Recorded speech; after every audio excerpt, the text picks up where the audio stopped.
আমরা যদিও এত ভালো মুসলমান নই, সমস্যা নেই।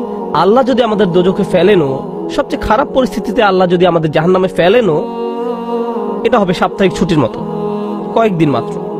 কারণ তিনি আমাদের এতই ভালোবাসেন যে মুসলমানরা শেষমেশ তো জান্নাতে যাবেই। তাই আমরা যদিও জাহান্নামে যাই, সেটা হবে অল্প কিছু দিনের জন্য, সমস্যা নেই। লান তামাসসানা নারু ইল্লা আইয়ামাম মা'দুদাত, গুটি কয়েকদিন ছাড়া আগুন কখনো আমাদের স্পর্শ করবে না, কিছুদিন মাত্র। ব্যাপারটা হলো, জান্নাত জাহান্নামের পূর্বে বিচার দিবস রয়েছে, যেটি একদিনের জন্য, সেটা 1000 বছর লম্বা হবে। জান্নাত বা জাহান্নাম নয়, আল্লাহর কথা অনুযায়ী শুধু বিচারের দিনটি এত লম্বা হবে। আর বিচারের দিনটি হবে মাত্র একদিনের, আর জান্নাত জাহান্নাম চিরকালের জন্য। তাই কেউ যখন বলে গুটি কয়েকদিন, তাকে এখনকার দিনের হিসেবে চিন্তা করলে তো হবে না। বর্তমানে পৃথিবী তার অক্ষ বরাবর ঘুরে, আমরা সূর্যের উদিত হওয়া এবং অস্ত যাওয়া দেখি, কিন্তু কিয়ামতের দিন সূর্য, চাঁদ এবং পৃথিবীর সবকিছুকে ধ্বংস করে নতুন একটা ব্যবস্থাপনা তৈরি করা হবে। তাই আমরা এখন যেভাবে 24 ঘন্টার হিসেব করি, সেভাবে রাত দিনের হিসাব করলে তো চলবে না যখন আখিরাত শুরু হবে। চলুন তাহলে সবার আগে এই ধারণাটি আমাদের মাথা থেকে ফেলে দেই। কোরআনের বহু জায়গায় জাহান্নামের আলোচনা করা হয়েছে, কিন্তু আমি শুধু কোরআন থেকে একটি বর্ণনা আপনাদের সামনে উপস্থাপন করতে চাই। আমার মতে এটি আল কোরআনের জাহান্নামের সবচেয়ে গুরুত্বপূর্ণ বর্ণনা।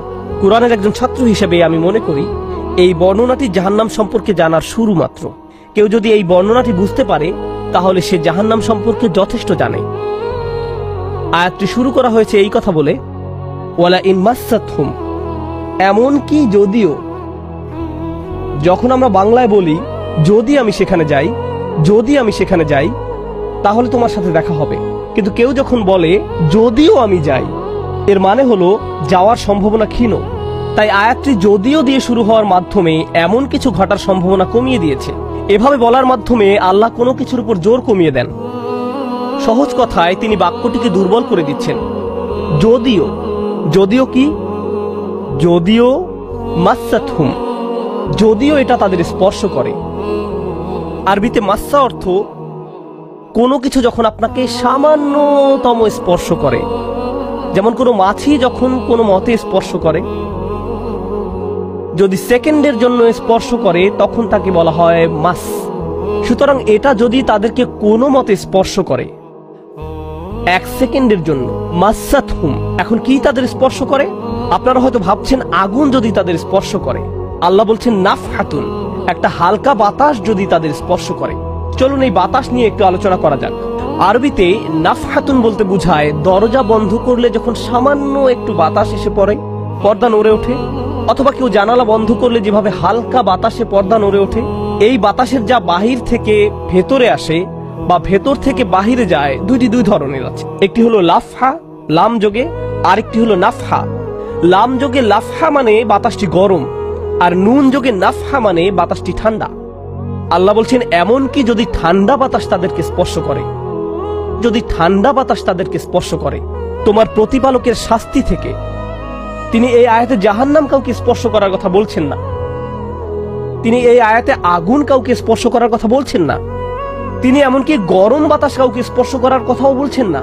তিনি আগুনের ঠান্ডা অংশের কথা বলছেন, আর এটা আপনাকে চিরকালের জন্য স্পর্শ করছে না। প্রসঙ্গত আমরা ফিজিক্সে পদার্থের 3টি অবস্থার কথা শিখেছি, সলিড, লিকুইড এবং গ্যাস। সলিড বা কঠিন কিছু যদি স্পর্শ করে আমরা তা অনুভব করতে পারি। এই মুহূর্তে গ্যাস আমাদেরকে স্পর্শ করছে, বাতাস এখন আমাদেরকে স্পর্শ করছে, আমরা এটা অনুভব করি না। আর এই আয়াতে আল্লাহ বর্ণনা করছেন কি তাদের স্পর্শ করছে? বাতাস তাদেরকে স্পর্শ করছে। কোন ধরনের বাতাস? অপেক্ষাকৃত গরম বাতাস নাকি ঠান্ডা বাতাস? ঠান্ডা বাতাস। ঠান্ডা বাতাস কোন রকম তাদেরকে স্পর্শ করছে। এই আয়াতের সবচেয়ে উল্লেখযোগ্য বিষয় হলো, আমি একটু আগে নাফহা এবং লাফহার কথা বলেছিলাম। অন্য কথায় তারা এখনো জাহান্নামে প্রবেশ করেনি, তারা এর দিকে অগ্রসর হচ্ছে। আর জাহান্নামের অপেক্ষাকৃত ঠান্ডা বাতাস এসে কোনো মতে তাদেরকে স্পর্শ করলো, তখন তাদের প্রতিক্রিয়া কি? চিৎকার করে বলে উঠবে, ইয়া ওয়াইলানা, হায়, সবচেয়ে কঠিনতম শাস্তি আমাদের জন্য শুরু হয়ে গেছে।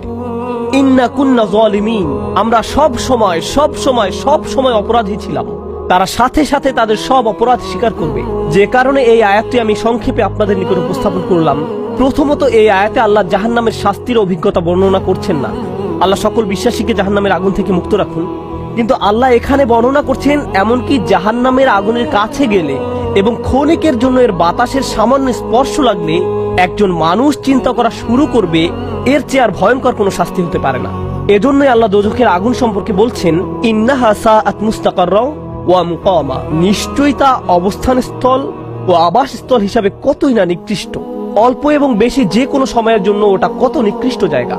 এক সেকেন্ডের জন্য এটা ভাববেন না যে আমি তো খারাপ, আল্লাহ যদি আমাকে জাহান্নামে ফেলেনও এক সময় তো আমি এখান থেকে মুক্তি পাবো। এই ধরনের চিন্তাকে কখনো প্রশ্রয় দিবেন না।